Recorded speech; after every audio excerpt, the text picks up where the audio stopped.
The day they threw me out of the company, they thought they were cutting dead weight. By the end of the week, they would discover they had just set fire to a $300 million deal and handed me the most satisfying lesson of my entire career.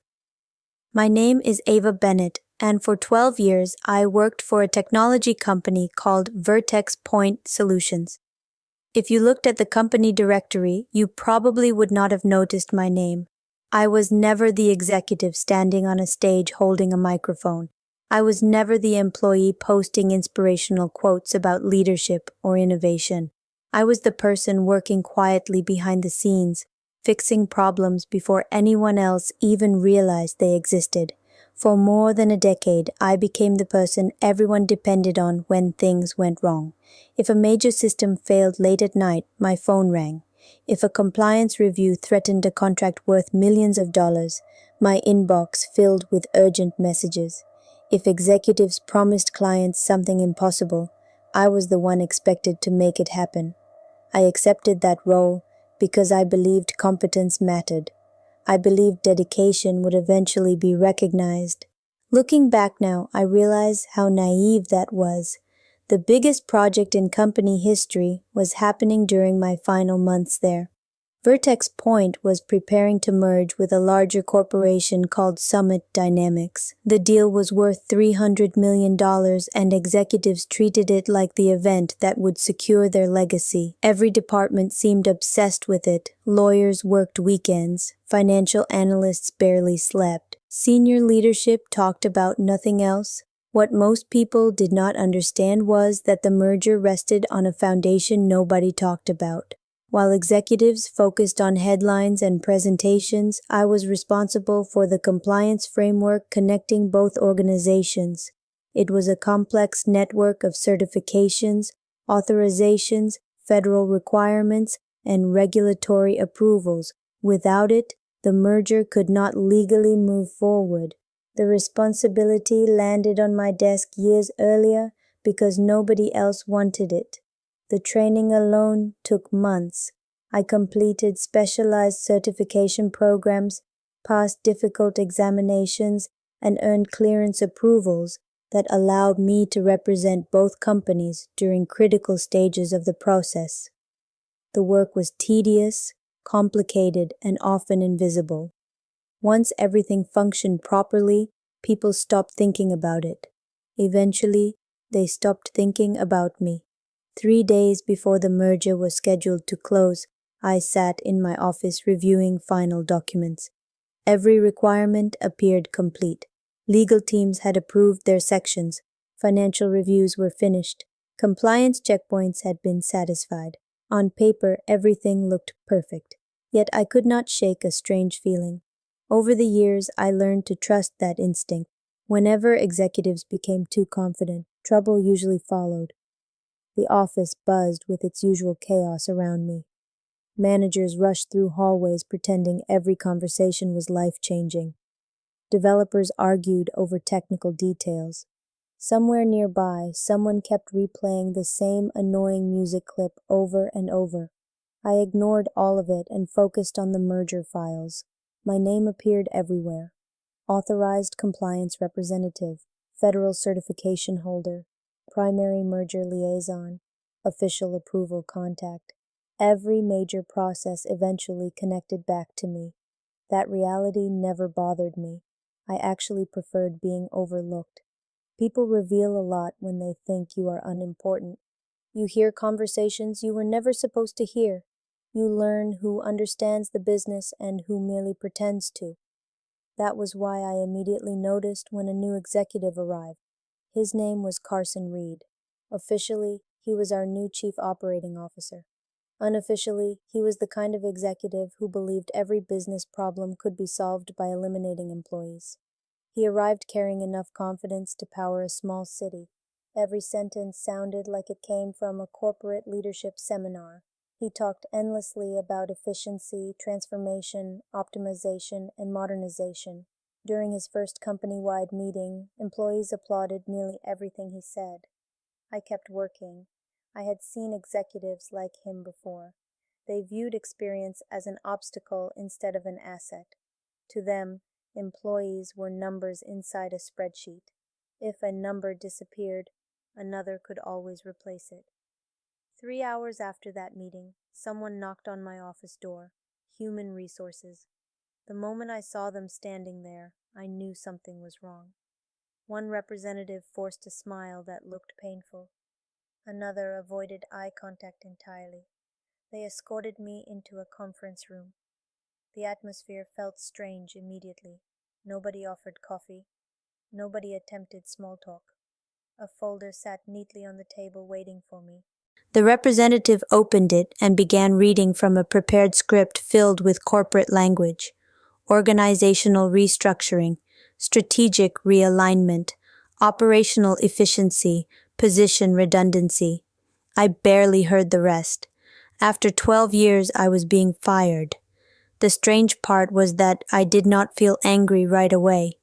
Mostly I felt confused, not because they terminated me, but because it was obvious they had absolutely no understanding of what I actually did. The meeting ended quickly. They informed me my access would be revoked, my identification badge would be collected. Security had already been notified. Everything sounded cold and mechanical, like they were discussing a defective printer instead of a human being who had spent more than a decade helping the company survive. I walked back toward my office in silence. Then I saw something that changed everything. Near the front reception desk sat a photograph of me. Someone had written 4 words across it with a red marker. Do not allow entry. I stopped walking. For several seconds, I simply stared at it. 12 years, late nights, missed family gatherings, emergency projects, weekend calls, crisis management, and now my photograph sat beside reception like I was some kind of threat. Oddly enough, that was the exact moment my sadness disappeared. What replaced it was clarity.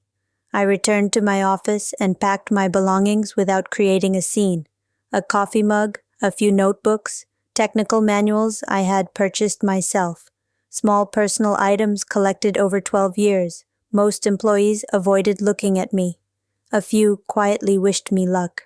One junior analyst named Mason looked genuinely upset. He thanked me for helping him during his first year and apologized for what happened. I smiled and told him none of it was his fault. Then I carried my box outside. When I reached my car, I sat behind the steering wheel for several minutes without starting the engine. The parking lot stretched quietly in front of me. Employees moved in and out of the building without realizing what had just happened. Finally, I opened a secure application on my phone. Inside was an encrypted credential system containing authorization certificates connected to the merger. I selected one credential, the most important one. Then I revoked it. The action took less than 5 seconds. A simple notification appeared on the screen. Authorization removed successfully. No alarm sounded. No warnings appeared. No dramatic music played. Just a quiet confirmation that the company had officially lost the one approval pathway holding its merger together. I locked my phone and drove home. As traffic rolled past my windshield, I realized something almost funny. The executives who fired me believed they had removed an invisible employee. What they had actually removed was the foundation beneath the most important business deal in company history, and they had absolutely no idea yet. That evening, I arrived home expecting to feel devastated. Instead, I felt something I had not experienced in years. Peace. For the first time in over a decade, nobody was demanding updates. Nobody was forwarding emergencies into my inbox. Nobody was calling me to solve a disaster they created themselves. I made dinner, changed into comfortable clothes, and opened a storage box in my hallway closet. Inside were copies of every major document connected to the merger. Years earlier, I developed a habit of keeping organized records of important projects. Experience had taught me that details mattered, especially when millions of dollars were involved. As I reviewed the documents, my eyes landed on a section I had highlighted months before.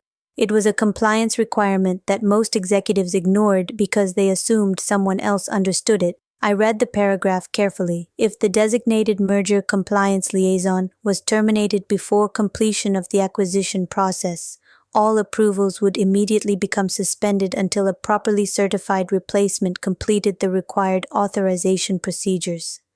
I leaned back in my chair.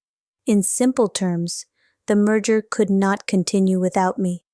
Not because I created the rule, because regulators created it. The company had spent an entire year celebrating the future while completely ignoring the structure supporting it. Now that structure was gone. The next morning, I made one phone call. A single phone call that changed everything. I contacted Summit Dynamics and asked to speak with their lead compliance coordinator. A man named Daniel Harper answered. He sounded cheerful and relaxed at first. That changed the moment I explained why I was calling. Daniel, before your team proceeds with final authorization, there is something you need to know. His tone became serious immediately. What is it? I was terminated yesterday. Several seconds passed without a response. Then he finally spoke. You were what? I no longer work for Vertex Point. I could almost hear him sitting upright. Paper shuffled in the background. Keyboard keys clicked rapidly. His breathing changed as he searched through documents. Then came the question I already knew he would ask. You're the designated compliance liaison, correct? Yes. And your certifications are attached to the merger framework? Also yes. Silence filled the line again. Finally, he whispered something that sounded more like a prayer than a statement. Oh no. At that exact moment, the $300 million merger began collapsing. The funny thing about disasters is that they rarely start with explosions. Most begin quietly. Confusion spreads first. Questions appear before panic. People assume there has been a misunderstanding. Then reality arrives. While executives at Vertex Point were running through conference rooms trying to understand what happened, I was sitting at my kitchen table eating breakfast. My phone remained silent for nearly 3 hours. Then the first call arrived. The chief financial officer. I ignored it. A few minutes later, another call came through, then another. Soon my voicemail box began filling up. The first message sounded confident, the second sounded worried, the third sounded terrified. I deleted every one of them. Inside company headquarters, chaos was spreading rapidly. Former co-workers later told me that executives had prepared an entire celebration for the merger signing. Speeches had been written, press announcements were ready, investors expected exciting news. Then Summit Dynamics suddenly stopped everything. No signatures, no approvals, no authorization, nothing. When executives demanded answers, Summit pointed directly to the compliance clause nobody bothered reading. The rule clearly stated that removing the designated liaison automatically suspended the acquisition process. That liaison was me. By noon, lawyers were searching through thousands of pages looking for loopholes. There were none. By afternoon, departments were blaming each other. Human resources blamed legal. Legal blamed operations. Operations blamed senior leadership. Senior leadership blamed everyone except themselves. Meanwhile, Carson Reed continued insisting the issue was temporary. According to several employees, he spent hours claiming the problem would be fixed internally. He treated federal compliance regulations like software bugs that could be patched before lunch. Reality hit him much later. That evening, Mason sent me a text message. Ava, everyone is losing their minds. Legal keeps mentioning a compliance clause. What exactly is happening? I smiled when I read it. Mason was smart. He simply worked around people who weren't. I sent a short response. Read the merger documentation. 3 minutes later, his reply arrived. Holy hell. That was all he wrote. It was enough. The following Monday, the situation became public. Summit Dynamics officially suspended the acquisition process. The announcement landed like a bomb. Investors immediately started asking questions. Board members demanded explanations. Financial analysts began investigating. Suddenly, the company that fired me had a very expensive problem. My attorney sent formal notice confirming that I no longer represented Vertex Point in any capacity. The letter was professional, brief, and devastating. Once Summit received it, every remaining path forward disappeared. The merger was effectively frozen. Then came the desperate stage. First they called. When that failed, they emailed. When that failed, they tried negotiating.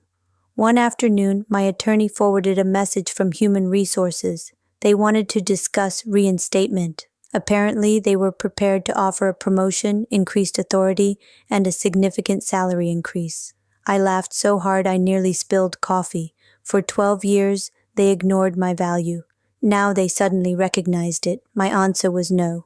A week later, another offer arrived.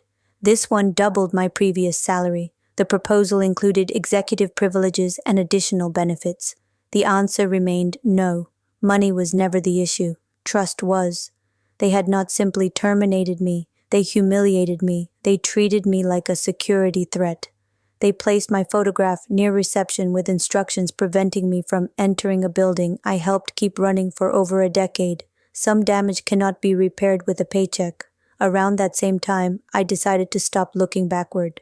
Instead, I started building something new. I launched my own consulting company called North Star Compliance Partners. The paperwork took less than a day. The business account opened the next morning. Then I began reaching out to professional contacts accumulated throughout my career. The response shocked me. Within 2 weeks, potential clients were contacting me. Some needed compliance consulting. Others wanted acquisition support. Several required regulatory guidance. For years, I believed nobody noticed my work. It turned out plenty of people noticed. They simply were not the people signing my old paychecks. While my new business grew, Vertex Point continued unraveling. Industry blogs started covering the stalled merger. Journalists began asking uncomfortable questions. Former employees shared stories about poor leadership decisions. Then someone leaked the photograph with my face on it, the one displayed at reception. The image spread across professional networks faster than anyone expected. Public reaction was brutal. Thousands of people saw it. Clients questioned company leadership. Industry experts criticized management. Professionals across multiple sectors condemned the treatment of long-term employees. Even people unfamiliar with the merger instantly recognized terrible leadership when they saw it. Soon afterward, the board launched an internal investigation. Executives began turning on each other. Careers started ending. The first major resignation came from the chief financial officer. Official statements claimed personal reasons, but nobody believed that explanation. Several senior managers followed.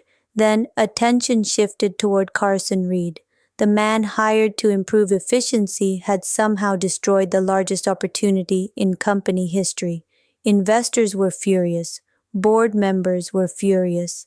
Employees were furious. One evening, my attorney called. "They want another meeting." I laughed. "Why?" "They finally understand what happened." I thought about that for a moment. "No," I said. "They understand the consequences. That's different." A week later, a company representative appeared at my front door carrying an envelope. I watched through my security camera while drinking tea in the kitchen. He rang the bell twice before leaving the package outside. I ignored it for 2 days. When I finally opened it, I found another employment offer. Higher salary, executive title, formal apology, expanded authority. The apology arrived about 6 months too late. I shredded the documents. Then I went back to work. Eventually, the inevitable happened. Summit Dynamics officially ended acquisition discussions. The $300 million deal vanished. Investors reacted immediately. Market confidence collapsed. Future projections disappeared overnight. Years of planning evaporated because a handful of executives convinced themselves they understood the business better than the people actually supporting it. The irony was almost beautiful. I never yelled. I never threatened anyone. I never sabotaged anything. I simply left. The structure collapsed because they removed a load-bearing wall and convinced themselves it was decoration. Several months later, I received an unexpected package from Summit Dynamics. Inside was a handwritten note from their chief executive officer. The message contained only one sentence. Next time they'll remember who built the bridge. I read it twice before placing it on a shelf inside my O.